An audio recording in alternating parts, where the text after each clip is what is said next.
ಎಲ್ಲರಿಗೂ ನಮಸ್ಕಾರ.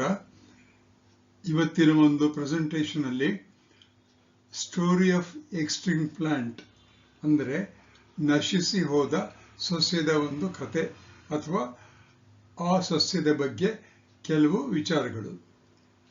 ಆ ಸಸ್ಯದ ಹೆಸರು ಲಿಪಿಡೋಡೆಂಡ್ರಾನ್ ಅಂತ. ಲಿಪಿಡೋಡೆಂಡ್ರಾನ್ ನಾಟ್ ಲಿವಿಂಗ್ ಟುಡೇ. ಇವತ್ತು ಅದು ಜೀವಂತವಾಗಿ ಇಲ್ಲ. ಬಹಳ ಹಿಂದಿನ ಕಾಲದಲ್ಲಿ ಇದ್ದಂಥ ಒಂದು ಸಸ್ಯ. ಇದರ ಕೆಲವು ಮುಖ್ಯ ಅಂಶಗಳನ್ನು ನಾನಿವತ್ತು ನಿಮಗೆ ಹೇಳ್ತಾ ಇದ್ದೀನಿ. ಇದು ಪರೀಕ್ಷೆಗೆ ಬರೋದಲ್ಲ, ಇದು ಕೇವಲ ನಿಮ್ಮ ಒಂದು ಜ್ಞಾನವನ್ನು ಹೆಚ್ಚಿಸುವುದಕ್ಕೋಸ್ಕರ ಮಾಡಿರತಕ್ಕಂಥ ಒಂದು ಪ್ರೆಸೆಂಟೇಷನ್. ಈ ಒಂದು PPTಯಲ್ಲಿ ನಿಮ್ಮ ಬಲಭಾಗದಲ್ಲಿ ಒಂದು ಕಾಡಿನ ರೂಪದಲ್ಲಿರತಕ್ಕಂಥ ಪ್ಲಾಂಟ್ಸ್ಗಳನ್ನೆಲ್ಲ ತೋರಿಸಿದೆ. ಇದು ಚಿತ್ರವನ್ನ ಬರೆದಿರ್ತಕ್ಕಂಥದ್ದು. ಈ ರೀತಿಯಾಗಿ ಇರ್ತಕ್ಕಂಥ ಒಂದು ದೃಶ್ಯವನ್ನು ಯಾರು ನೋಡಿಲ್ಲ. ಆದರೆ ವಿಜ್ಞಾನಿಗಳು, ಪೆಲಿಯಂಟಾಲಜಿಸ್ಟು, ಆರ್ಟಿಸ್ಟು ಎಲ್ಲ ಸೇರಿಕೊಂಡು ಒಂದು ಚಿತ್ರವನ್ನು ಬರೆದಿದ್ದಾರೆ. ಆ ಚಿತ್ರವನ್ನು ಕೊಟ್ಟಿದ್ದೀನಿ. ಈ ಚಿತ್ರದಲ್ಲಿ ಕಾಣಿಸ್ತಕ್ಕಂಥ ಅನೇಕ ದೊಡ್ಡ ದೊಡ್ಡ ಮರಗಳಿದೆಯಲ್ಲ, ಅವೇನೆ ನಾವು ಇವತ್ತು ಡಿಸ್ಕಸ್ ಮಾಡ್ತಿರ್ತಕ್ಕಂಥದ್ದು. ಅದು ಎಕ್ಸ್ಟಿಂಕ್ಟ್ ಪ್ಲಾಂಟ್. ಇದು ಲೆಪಿಡೋಡೆಂಡ್ರಾನ್ ಅಂತಕ್ಕಂಥ ಒಂದು ಸಸ್ಯ. ಅದರಲ್ಲಿ ನೋಡಿ ರೂಟ್ ಸಿಸ್ಟಮ್ ಇದೆ, ಸ್ಟೆಮ್ ಇದೆ, ಮತ್ತೆ ಕ್ಯಾನಪಿ ಮೇಲ್ಭಾಗದಲ್ಲಿ ಟೋಪಿ ತರ ಇರ್ತಕ್ಕಂಥ ಎಲೆಗಳಿವೆ. ಇವೆಲ್ಲವೂ ಇರ್ತಕ್ಕಂಥ ಒಂದು ಮರ ಇದು. ಆದರೆ ಇವತ್ತಿನ ಮರಕ್ಕೂ ಈಗಿನ ಮರಕ್ಕೂ ಸ್ಟ್ರಕ್ಚರಲಿ ಅಂದರೆ ಒಳಭಾಗದಲ್ಲಿರ್ತಕ್ಕಂಥ ಅಂಶಗಳಲ್ಲಿ, ಭಾಗಗಳಲ್ಲಿ ಅನೇಕ ವ್ಯತ್ಯಾಸಗಳು ಕಂಡು ಬರುತ್ತೆ. ಆ ವಿಷಯಗಳು ನಿಮಗೆ ಈಗ ಬೇಕಾಗಿಲ್ಲ. ನೀವು ಮುಂದೆ ಏನಾದರೂ ಪೆಲಿಯಂಟಾಲಜಿಸ್ಟ್ ಆಗಬೇಕು, ಎಕ್ಸ್ಟಿಂಕ್ಟ್ ಅನಿಮಲ್ ಮತ್ತು ಪ್ಲಾಂಟ್ಸ್ಗಳನ್ನ ಓದಬೇಕು, ಅವುಗಳ ವಿಚಾರ ತಿಳ್ಕೋಬೇಕು ಅನ್ನೋದಾದರೆ ಹೆಚ್ಚು ಬೇಕಾಗಬಹುದು. ಇವತ್ತು ನೀವೇನು ತಿಳ್ಕೋಬೇಕು ಅಂದರೆ ಲೆಪಿಡೋಡೆಂಡ್ರಾನ್ ಅಂತಕ್ಕಂಥ ಒಂದು ಸಸ್ಯದ ಹೆಸರು, ಆ ರೀತಿ ಸಸ್ಯ ಹಿಂದೆ ಇತ್ತು ಅನ್ನೋದನ್ನು ತಿಳ್ಕೋಬೇಕು.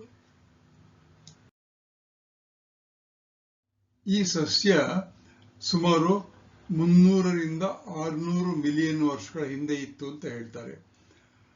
ಕಾರ್ನಿಫೆರಸ್ ಪೀರಿಯಡ್ ಅಂತ ಕರೀತಾರೆ ಅದನ್ನ. ಅದರಲ್ಲಿ ಇತ್ತು ಅಂತ. ಜೈಂಟ್ ಟ್ರೀ ಅಥವಾ ಮಹಾಕಾಯ ಮರ ಅಂತ ಕರೀತಾರೆ ಇದನ್ನ. So it lived about 300 to 360 million years ago. ಅಂದರೆ ನಾವು ಅದು ಲೆಕ್ಕ ಹಾಕೋದಕ್ಕೆ ಸಾಧ್ಯವಾಗಲ್ಲ, ಗೊತ್ತೂ ಆಗೋಲ್ಲ. ಆದರೆ ಇದನ್ನ ಪೇಲಿಯಂಟಾಲಜಿಸ್ಟ್ ಅಂತ ಹೇಳ್ತೀವಲ್ಲ, ಅಂದರೆ ಒಂದು ಜೀವವಿಜ್ಞಾನದ ಒಂದು ಭಾಗ. ಇವರುಗಳು ಈ ರೀತಿಯ ಸಸ್ಯಗಳನ್ನ, ಪ್ರಾಣಿಗಳನ್ನ ಎಕ್ಸ್ಟಿಂಕ್ಟ್ ಆಗಿರೋದು ಅಂದರೆ ನಶಿಸಿ ಹೋಗಿರ್ತಕ್ಕಂಥದ್ದು, ಅವುಗಳನ್ನು ಓದ್ತಾರೆ, ಅವುಗಳ ವಿಚಾರ ನಮಗೆ ತಿಳಿಸ್ತಾರೆ. ಇವತ್ತು ನಾವು ಲೆಪಿಡೋಡೆಂಡ್ರಾನ್ ಬಗ್ಗೆ ತಿಳ್ಕೊಳ್ತಾ ಇದ್ದೀವಿ. ಈ ಸಸ್ಯ ಎಷ್ಟು ಎತ್ತರ ಇತ್ತಪ್ಪ ಅಂತ ಹೇಳಿದರೆ 30ರಿಂದ 40 ಮೀಟರ್ ಎತ್ತರ. 1 ಮೀಟರ್ ಅಂದ್ರೆ ಸುಮಾರು 3 ಅಡಿ ಅಂತ ಇಟ್ಕೊಡಿ. ಸುಮಾರು 120 ಅಡಿ ಎತ್ತರದಲ್ಲಿತ್ತು ಮರ. ಇಲ್ಲಿ ಒಂದು 2 ಬಿಲ್ಡಿಂಗ್ ತೋರಿಸಿದ್ದೀನಿ ನೋಡಿ. ಆ ಬಿಲ್ಡಿಂಗಿನಷ್ಟು ಎತ್ತರವಾಗಿರ್ತಕ್ಕಂಥ ಮರ ಇದು. ಆದರೆ ಇವತ್ತು ಈ ಮರ ಜೀವಂತವಾಗಿಲ್ಲ. ಇದರ ಬಗ್ಗೆ ಸ್ವಲ್ಪ ವಿಚಾರ ತಿಳ್ಕೊಳ್ಳೋಣ ಬನ್ನಿ.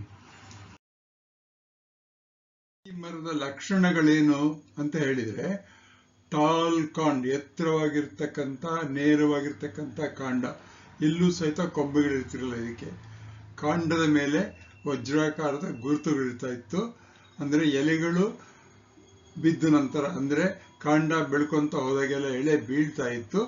ಆ ಎಲೆಗಳು ಇದ್ದು ಬಿದ್ದಂತ ಒಂದು ಜಾಗದಲ್ಲಿ ವಜ್ರಾಕಾರದ ಗುರುತುಗಳು ಇದರಲ್ಲಿ ಕಂಡು ಬರ್ತಾ ಇತ್ತು.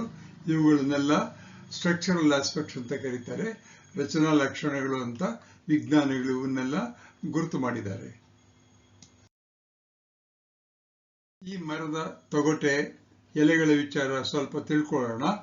ತೊಗಟೆ ಅಂದರೆ ಇಂಗ್ಲಿಷ್ನಲ್ಲಿ ಬಾರ್ಕ್ ಅಂತ ಕರೀತಾರೆ. ಇದು ತೊಗಟೆ ದಪ್ಪವಾಗಿರ್ತಿತ್ತು, ಗಟ್ಟಿಯಾಗಿರ್ತಿತ್ತು. ತೊಗಟೆ ಮರಕ್ಕೆ ಮುಖ್ಯ ಬೆಂಬಲ ನೀಡ್ತಾ ಇತ್ತು. ಇಂದಿನ ಮರಗಳಂತೆ ಮರದ ದ್ರವ್ಯದಿಂದ ಮರದ ದ್ರವ್ಯ ಅಂದರೆ ಒಳಗಿರ್ತಕ್ಕಂಥ ಲಿಕ್ವಿಡ್ ಇದರಲ್ಲಿ ಇರ್ತಾ ಇರಲಿಲ್ಲ. Unlike modern trees, their trunks were green and photosynthetic. ಅಂದರೆ ಈ ಲೆಪಿಡೋಡೆಂಡ್ರಾನ್ ಅಂತಕ್ಕಂಥ ಮರಗಳಿದೆಯಲ್ಲ, ಅವುಗಳ ಕಾಂಡದ ಮೇಲಿರ್ತಕ್ಕಂಥ ಬಾರ್ಕ್ ತೊಗಟೆ ಫೋಟೋಸಿಂಥಸಿಸ್ಗೆ ಸಹಾಯ ಮಾಡ್ತಾ ಇತ್ತು.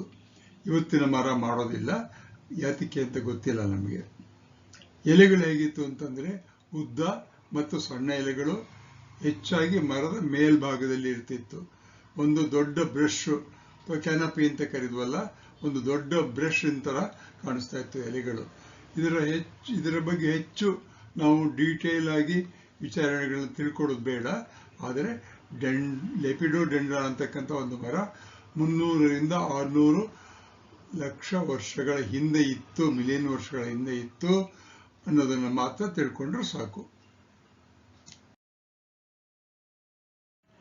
ಕಾಂಡ ಮತ್ತು ಎಲೆಗಳಾಯ್ತು. ಈಗ ರೂಟ್ಸ್ ಅಂದ್ರೆ ಬೇರುಗಳು ಮತ್ತು ಅವುಗಳಲ್ಲಿ ಸಂತಾನೋತ್ಪತ್ತಿ, ರಿಪ್ರೊಡಕ್ಷನ್ ಹೇಗಾಗುತ್ತೆ ಅಂತ ಸ್ವಲ್ಪ ವಿಚಾರ. ವಿಶೇಷ ಬೇರು ವ್ಯವಸ್ಥೆ ಇತ್ತು. ಕೆಸರು ಪ್ರದೇಶದಲ್ಲಿ ಬದಿಗಳ ಕಡೆ ಹರಡ್ತಾ ಇತ್ತು. ಮರವನ್ನು ಗಟ್ಟಿಯಾಗಿ ನಿಲ್ಲಲು ಸಹಾಯ ಮಾಡ್ತಾ ಇತ್ತು. Special root system spread sideways ಅಂದ್ರೆ ಸಾಮಾನ್ಯವಾಗಿ ಇತ್ತೀಚಿನ ನಾವು ಟ್ಯಾಪ್ ರೂಟ್ ಅಂತ ಹೇಳ್ತೀವಲ್ಲ, ಭೂಮಿಯ ಒಳಭಾಗದಲ್ಲಿ ಹೋಗ್ತಾ ಇರುತ್ತೆ. ಆದರೆ ಈ ಒಂದು ಮರದಲ್ಲಿ ಭೂಮಿಯ ಎಡ ಮತ್ತು ಬಲಭಾಗಗಳಲ್ಲಿ ಸುತ್ತಲೂ, ಮರದ ಸುತ್ತಲೂ ಬೆಳೀತಾ ಇತ್ತು. ಒಳಭಾಗದಲ್ಲಿ, ಭೂಮಿಯ ಒಳಭಾಗದಲ್ಲಿ ಹೋಗ್ತಾ ಇರಲಿಲ್ಲ. ಸಂತಾನೋತ್ಪತ್ತಿ ಮಾಡಬೇಕಾಗಿದ್ದು ಹೇಗೆ ಅಂತ ಹೇಳಿದ್ರೆ, ಹೂ ಮತ್ತು ಬೀಜಗಳು ಇರಲಿಲ್ಲ. ಇದಕ್ಕೆ ಬೀಜ ಕಣಗಳ ಮೂಲಕ ಸಂತಾನೋತ್ಪತ್ತಿ ಮಾಡ್ತಿತ್ತು. ಅಂದ್ರೆ ಸ್ಪೋರ್ಸ್ ಅಂತ ಕರೀತಾರೆ ಅದನ್ನ ಇಂಗ್ಲಿಷ್ನಲ್ಲಿ. ಲೈಕ್ ಫರ್ನ್ಸ್ ಅಂತ ಪ್ಲಾಂಟ್ ಅಲ್ಲಿ ಸಣ್ಣ ಸಣ್ಣ ಬೀಜ ಕಣಗಳಿರುತ್ತೆ. ಅವುಗಳಿಂದ ಇವು ತಮ್ಮ ಸಂತಾನೋತ್ಪತ್ತಿಯನ್ನ ಮಾಡ್ತಾ ಇತ್ತು. ಇದನ್ನ ಅರ್ಥ ಮಾಡ್ಕೊಂಡು ಸ್ವಲ್ಪ ಕಷ್ಟವಾಗ್ಬೋದು, ಆದ್ರೆ ಇಷ್ಟು ಮಾತ್ರ ತಿಳ್ಕೊಳ್ಳಿ, ಇಷ್ಟು ದೊಡ್ಡ ಮರ ಇದ್ರೂ ಸಹಿತ ಆ ಮರದಲ್ಲಿ ಹೂಗಳು ಇರಲಿಲ್ಲ, ಬೀಜಗಳು ಇರಲಿಲ್ಲ. ಇದು ಒಂದು ಚಿತ್ರೀಕರಣ. ಇದು ಯಾವ ಕ್ಯಾಮರಾದಿಂದನೂ ತಗೊಂಡಿಲ್ಲ. ಇದನ್ನ ವಿಜ್ಞಾನಿಗಳು ಅಂದ್ರೆ ಕಲೆಯನ್ನು ಗೊತ್ತಿರ್ತಕ್ಕಂಥ ವಿಜ್ಞಾನಿಗಳು ಇರ್ತಾರೆ. ಅವರು ಈ ಒಂದು ಮರಗಳು ಹೇಗಿತ್ತು, ಹೇಗೆ ಕಾಣಿಸ್ತಾ ಇದ್ವು ಅನ್ನೋದನ್ನ ಚಿತ್ರಗಳ ಮೂಲಕ ಬರೆದಿದ್ದಾರೆ. ಇದು ನಮಗೆ ಪುಸ್ತಕಗಳಲ್ಲಿ ಸಿಗುತ್ತೆ. ಮತ್ತೆ ನಾವು ಚಾಟ್ ಜಿಪಿಟಿಯನ್ನು ಕೇಳಿದರೆ ಈ ರೀತಿ ಚಿತ್ರಗಳನ್ನು ತೋರಿಸುತ್ತೆ. ಇದು ಒಂದು ಚಿತ್ರ ಮಾತ್ರ. ಈ ನಿಜವಾದ ಸಸ್ಯಗಳನ್ನು ಯಾರೂ ಪ್ರಪಂಚದಲ್ಲಿ ನೋಡಿಲ್ಲ. ಕಾರಣ ಏನಂದ್ರೆ 300ರಿಂದ 400 ಮಿಲಿಯನ್ ವರ್ಷಗಳ ಹಿಂದೆ ಇದ್ದಂತ ಸಸ್ಯಗಳು. ಕೇವಲ ಫಾಸಿಲ್ಸ್ ತರ ಕಾಣಿಸ್ತಾ ಇರುತ್ತೆ.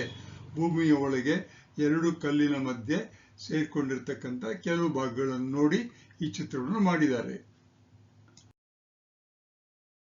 ಈ ಸಸ್ಯದ ಬಗ್ಗೆ ನಾವು ಯಾಕೋಸ್ಕರ ತಿಳ್ಕೋಬೇಕು ವಿಚಾರ, ಇದರ ಪ್ರಾಮುಖ್ಯತೆ ಏನು ಅಂತ ಕೇಳಿದ್ರೆ, ಈ ಒಂದು ಲೆಪಿಡೋಡೆಂಡ್ರಾನ್ ಅಂತಕ್ಕಂಥ ಒಂದು ಮರಗಳ ಒಂದು ಫಾರೆಸ್ಟ್ ಕಾಡಿತ್ತಲ್ಲ, ಅದೆಲ್ಲ ಇವತ್ತು ಹೋಗ್ಬಿಟ್ಟಿವೆ.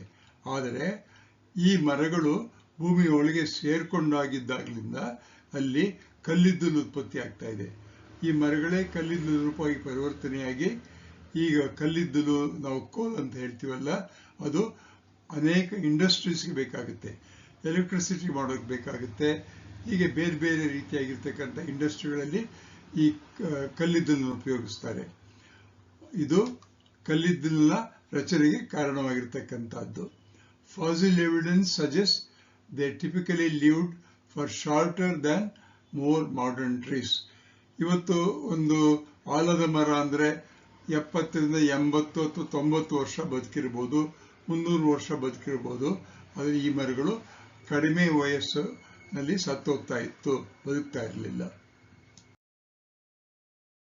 ಈ ಒಂದು ಸಣ್ಣ ಚಿತ್ರೀಕರಣ ಮಾಡೋದಕ್ಕೆ ನಾನು ಚಾಟ್ ಜಿಪಿಟಿಯಿಂದ ಕೆಲವು ವಿಚಾರಗಳನ್ನು ತಗೊಂಡಿದ್ದೀನಿ, ಇಂಟರ್ನೆಟ್ ಇಂದ ಕೆಲವು ವಿಚಾರಗಳನ್ನು ತಗೊಂಡಿದ್ದೀನಿ, ಹಾಗೇನೆ ಕ್ರಿಯೇಟಿವ್ ಕಾಮನ್ಸ್ ಅಂತಕ್ಕಂಥದ್ರಿಂದ ಕೆಲವು ಚಿತ್ರಗಳನ್ನು ತಗೊಂಡಿದ್ದೀನಿ, PSCS ಬ್ಲೂ ವರ್ಷನ್ ಇಂದ ಕೆಲವು ಅಂಶಗಳನ್ನು ತಗೊಂಡಿದ್ದೀನಿ. ಮೈ ಟೀಮ್ ಅಂದ್ರೆ ಇವೆಲ್ಲವೂ ನನ್ನ ಟೀಮು, ಎಲ್ಲರಿಗೂ ನನ್ನ ಧನ್ಯವಾದಗಳು. ನೀವು ಇದನ್ನ ಓದಿ ತಿಳ್ಕೊಳ್ಳಿ. ಇದು ಪರೀಕ್ಷೆಗೆ ಬರೋದಿಲ್ಲ, ಪರೀಕ್ಷೆಗೋಸ್ಕರ ನೀವು ಪ್ರಿಪೇರ್ ಆಗಬೇಕಾಗಿಲ್ಲ.